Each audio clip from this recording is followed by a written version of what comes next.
We are on the 1st of June, at least, I mean, entering the 1st of June, because we are the last minutes of May 2014.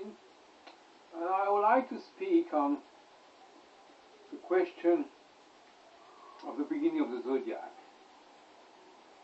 in connection with the 4 fixed signs and the 4 animals of the Sphinx, and also in connection with the 4 constellations, including royal fixed star, which are Taurus, and Leo, and Scorpio, and also Pisces, more or less Aquarius. My study on the history of astrology, my study on the Tetrabiblos, and especially on the system of rulerships, houses, signs, exaltations, leads me to the conviction that the fixed signs are in fact the angles of the Zodiac, and that Taurus is the first sign of the Zodiac and not Aries. There are good reasons for that. But in fact, sometimes people say, well, you don't have any proof because we don't have all documents for that. But it is not true. Because if you analyze the Tetrabiblos, first book, chapters 18 and 12 and 20, the structure of the system speaks for itself. They tell you that the luminaries, Sun and Moon, correspond to Cancer and Leo in the houses, in the rulers, and to Aries and Taurus in exaltations, don't they? Everybody knows that among astrologers. But apparently, astrologers are not surprised by that presentation, which is in fact totally strange if you look at it in a critical approach. Why? I will here develop a certain number of principles which I consider as necessary to exist and to respect. When you have 2 planets, and I will call here planets also lights. When you have 2 planets which are of a different nature, these planets cannot correspond to the same group. They have to correspond to very different groups. There will be a frontier, a line between them. Okay?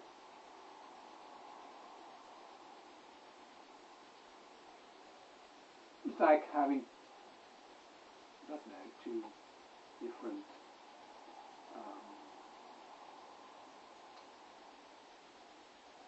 systems. From on one side you have one system, on the other side of the frontier you have another system. Good. But if they tell you that the 2 systems exist on the same side of the frontier, there's a problem. Something wrong. Good? Okay. So, let's take another example of something wrong about Mars and Venus. Mars and Venus, if you read what is written in the Tetrabiblos, they tell you that Mars dominates Aries, Taurus dominates Mars, Venus dominates Taurus, and also that at the other extreme of the zodiac, Mars is in Scorpio and Venus in Libra. What does that mean? Libra and Scorpio are in the same group, the autumn group, the full group.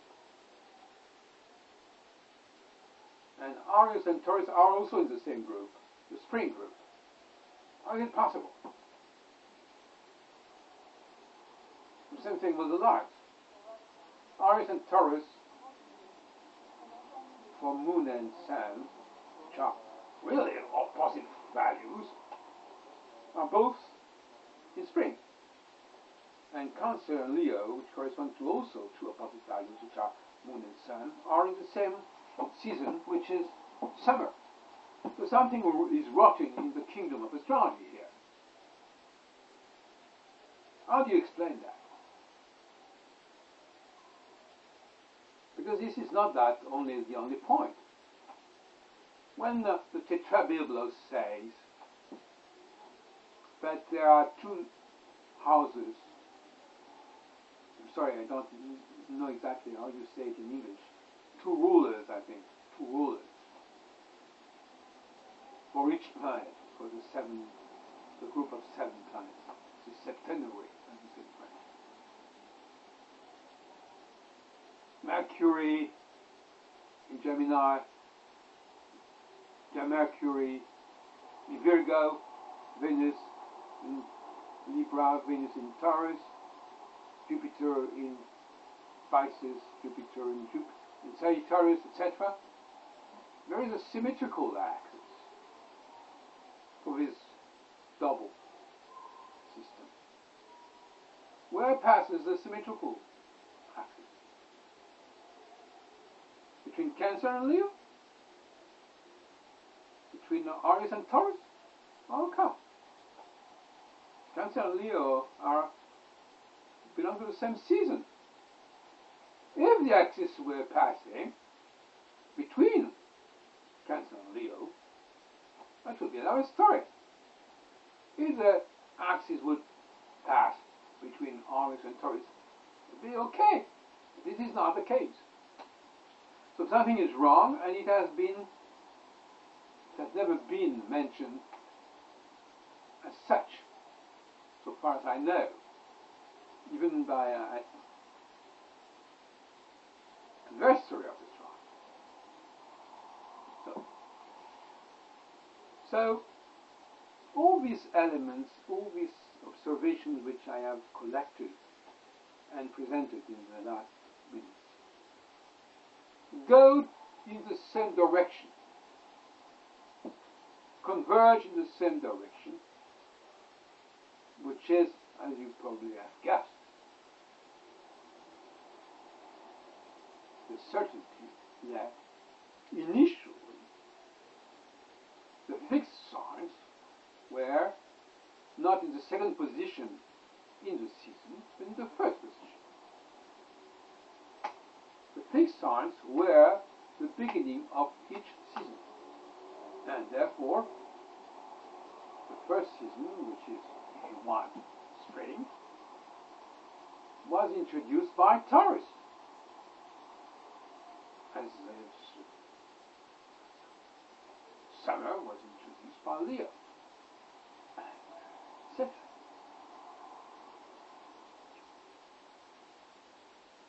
And there is no miracle, nothing special.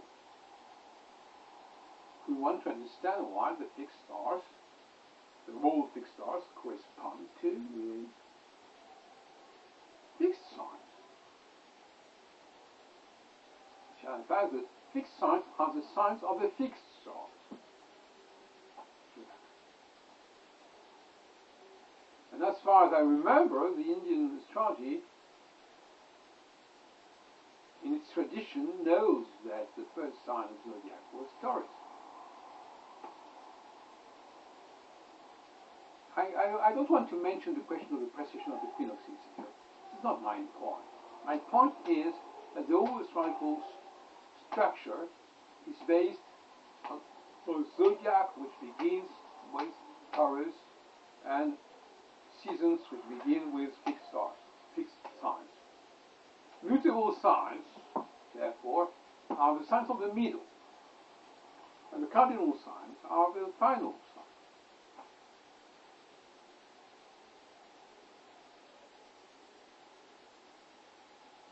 So we have to stop repeating that the spring starts with Aries, and Aries is the sign of Mars. This is rubbish. Mars and Venus cannot stay in the same season. They belong to opposite poles, opposite values, and they are not supposed to be together. On the contrary, on the other hand, nothing objects to the fact that Aries could be a sign of winter and Taurus a sign of spring. That Mars would be a planet of winter and Venus a planet of spring. No problem. There is no opposition either to the fact that the Moon could be a planet of spring and Sun a planet of summer. No problem. And there is no, about Saturn it's a little different because there is a problem of Uranus. But if we agree about that, and I've developed that in previous lectures, Saturn is a planet of autumn, and Uranus would be a planet of winter.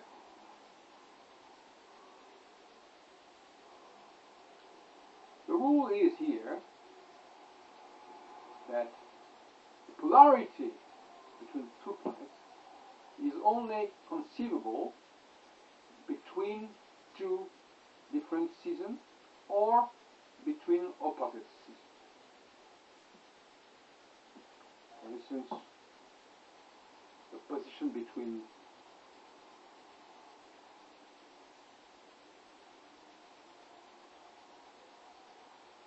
Moon and Saturn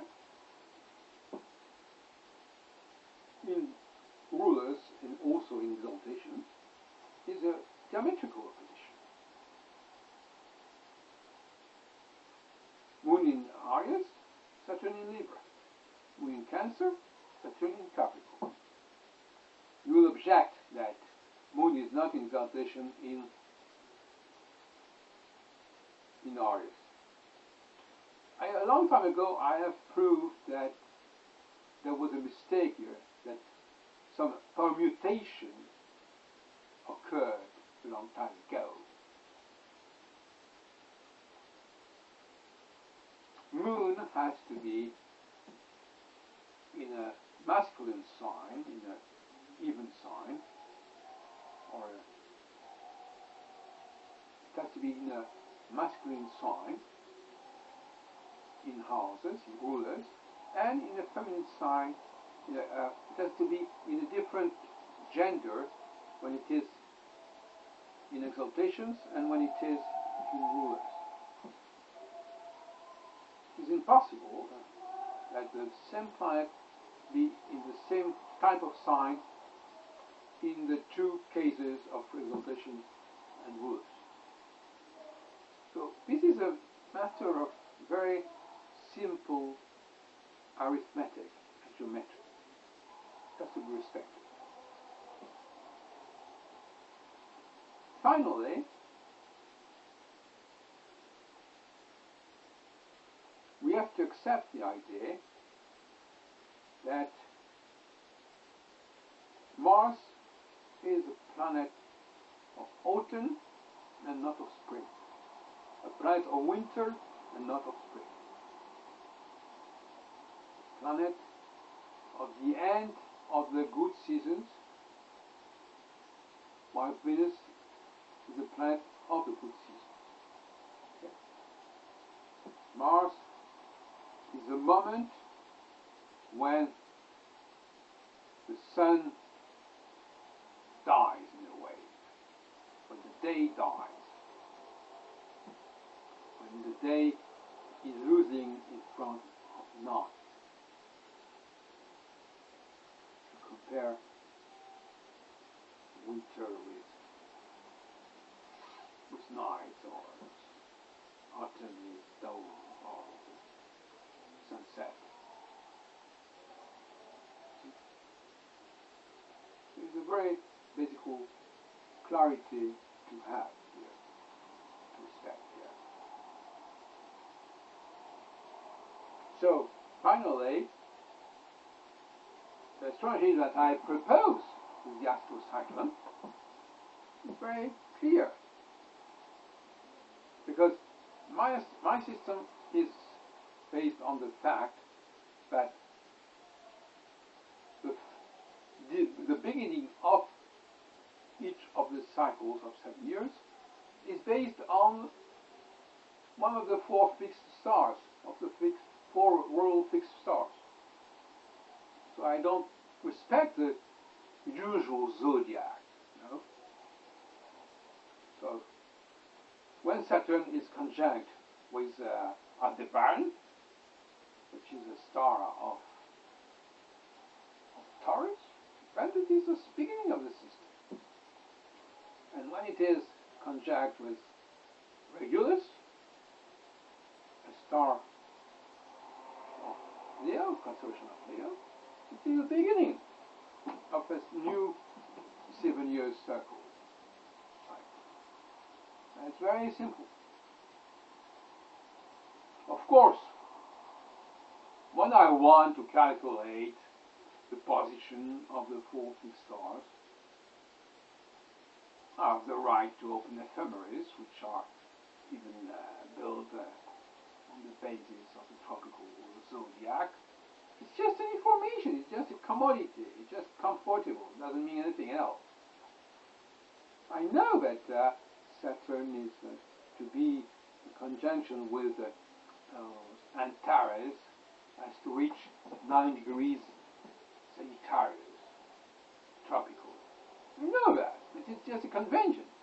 What I know is, I don't care. What I know is, where is Antares? And is Saturn passing on Antares or no? That's all. That's a point, that's nothing else. So, it is to be believed that the Tetrabiblos was not totally in control with what it is conveying. It's surprising that Ptolemy, if he is the author of the Tetrabiblos, then he's probably only a compilator, a collector of data, of tradition.